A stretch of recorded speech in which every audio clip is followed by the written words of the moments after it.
वजीराअज़म शहबाज शरीफ ने कहा है कि पाकिस्तान को कर्ज़े नहीं बल्कि महारत और सिफारतकारी की ज़रूरत है। इसके अलावा पाकिस्तान और चीन के दरमियान अरबों डॉलर्स की मुफाहमत की याददाश्तों पर दस्तखत हुए हैं। अब ज़रूरत इस अमर की है कि इन मुफाहमत की याददाश्तों को मुआहिदों में तब्दील कर लिया जाए। चीनी शहर हांगजू में कॉन्फ्रेंस से खिताब में वज़ीर-ए-आज़म ने चीनी सरमायाकारों को पाकिस्तानी कारोबारियों के साथ मुश्तरका मंसूबे कायम करने की दावत भी दी है।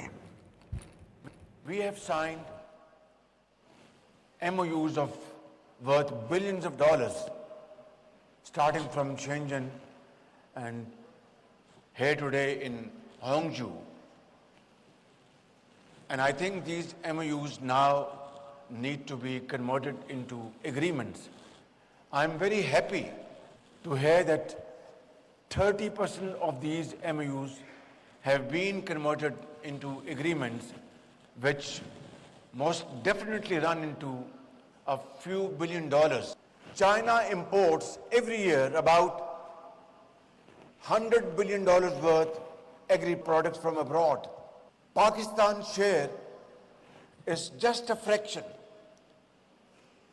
We need your hand holding.